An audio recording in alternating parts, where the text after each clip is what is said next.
আতঙ্ক ধরাচ্ছে মারণ ভাইরাস নিপা। ইতিমধ্যেই এই ভাইরাসে আক্রান্ত 2 নার্সের চিকিৎসা চলছে বারাসাতের একটি বেসরকারি হাসপাতালে। তাদের শারীরিক অবস্থা অত্যন্ত সংকটজনক বলে খবর। এ নিয়ে মঙ্গলবার নবান্নে জরুরি বৈঠকে বসেন রাজ্য প্রশাসনের কর্তারা। বৈঠকে উপস্থিত ছিলেন মুখ্য সচিব নন্দিনী চক্রবর্তী, স্বাস্থ্য সচিব নারায়ণ স্বরূপ নিগম সহ স্বাস্থ্য দপ্তরের আধিকারিকরা। এছাড়াও ছিলেন বিশেষজ্ঞ চিকিৎসকরা। বৈঠকে নিপার প্রতিরোধ নিয়ে আলোচনা হয় বলে সূত্রের খবর। এদিকে পূর্ব বর্ধমানে নতুন করে 2 জনের শরীরে নিপা ভাইরাসের উপসর্গ দেখা দেওয়ায় উদ্বেগ তৈরি হয়েছে। জানা গিয়েছে আক্রান্তদের মধ্যে একজন বর্ধমান মেডিকেল কলেজ হাসপাতালের হাউস স্টাফ এবং অপরজন নার্স। ইতিমধ্যেই ওই হাউস স্টাফকে বেলেঘাটার আইডি হাসপাতালে ভর্তি করা হয়েছে। অন্যদিকে মেমারির এক নার্সেরও একই রকম উপসর্গ দেখা দেওয়ায় তাকে বর্ধমান মেডিকেল কলেজে আনা হয়েছে। সেখানেই আইসোলেশনে রেখে তার চিকিৎসা চলবে বলে সূত্রের খবর। তাদের নমুনা সংগ্রহ করে তা পরীক্ষার জন্য পাঠানোর ব্যবস্থা করা হচ্ছে বলে জানা গিয়েছে। নিপা ভাইরাস নিয়ে রাজ্য জুড়ে যখন আতঙ্ক তৈরি হয়েছে, সেই অবস্থায় প্রশাসনের গাফিলতির অভিযোগ সামনে এলো পূর্ব বর্ধমানের মঙ্গলকোট ব্লকের কুয়ারপুর গ্রামে। এই গ্রামেরই বাসিন্দা নিপায় আক্রান্ত হয়ে বারাসাতের ওই বেসরকারি হাসপাতালে ভর্তি রয়েছেন বলে জানা গিয়েছে। গ্রামবাসীদের অভিযোগ, সরকার থেকে শুধুমাত্র এলাকায় স্প্রে করেই দায় সারা হয়েছে। ভাইরাসের ভয়াবহতা অনুযায়ী যথাযথ ব্যবস্থা নেওয়া হয়নি।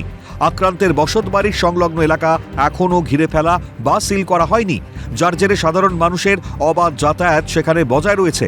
তাদের আরও অভিযোগ, আক্রান্ত নার্স গ্রামে ফেরার পর তার সংস্পর্শে যারা এসেছিলেন তাদের চিহ্নিত করে পরীক্ষা করা হয়নি। এই অবস্থায় রীতিমতন আতঙ্কে দিন কাটাচ্ছেন কুয়ারপুরের বাসিন্দারা। এটা ঘিরে অবশ্যই প্রয়োজন ছিল, দরকার ছিল, কিন্তু এর পরবর্তী হয়তো ঘিরে দেওয়া হবে, সরকার থেকে ঘিরে দিয়ে যাবে হয়তো। যেহেতু এর আগে তো জানতো না মানুষ, আজকে কাল রাত্রি বা সকাল থেকে মানুষ জানতে পেরেছে।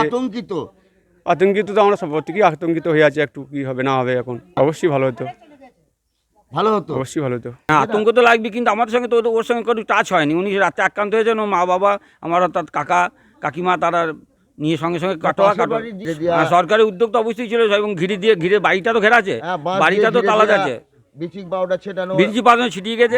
আপনাদের মাস্ক পরতে হবে। হ্যাঁ, মাস্ক পরতে বলেছে। তো মাস্ক তো পরেননি তো? মাস্ক আমি বাড়িতে আছি, এখন তো কেউ নেই। তারপরে আপনি তো ওনাকে ছুঁয়েছিলেন। হ্যাঁ, এই ভাইরাসটা 10 দিন হয়ে গেল, 10 দিন উনি বাড়িটা ঘিরেও দেয়নি না, আর বাড়িতে তালাও দিয়ে দেয়নি না, বাড়ি খোলাই আছে। ওদের উচিত ছিল তালা দিয়ে দেওয়া। এবার আমাদের সন্ধ্যাবেলায় বাড়িতে না ঢুকে বাইরে তালা দিয়ে দিচ্ছি, কিন্তু ওর ঘরে যে ঘরে আছে সেখানে কেউ যায় না। নিপার মতো একটা মারণ ভাইরাস নিয়ে কেন্দ্র এবং রাজ্যের তরফে ইতিমধ্যেই নেওয়া হয়েছে একাধিক পদক্ষেপ। এই অবস্থায় ভিন্ন ছবি ধরা পড়ল আক্রান্তের গ্রামে। স্বভাবতই প্রশ্ন উঠছে যে নিপা নিয়ে রাজ্য জুড়ে যেখানে এত পদক্ষেপ নেওয়া হয়েছে, সেখানে কেন এত ঢিলেঢালা ভাব প্রশাসনের? এই গাফিলতির দায় কার? প্রশ্ন ওয়াকিবহাল মহলের। খালিদ জামাল ও অরূপ সেনগুপ্তের রিপোর্ট, ক্যালকাটা নিউজ।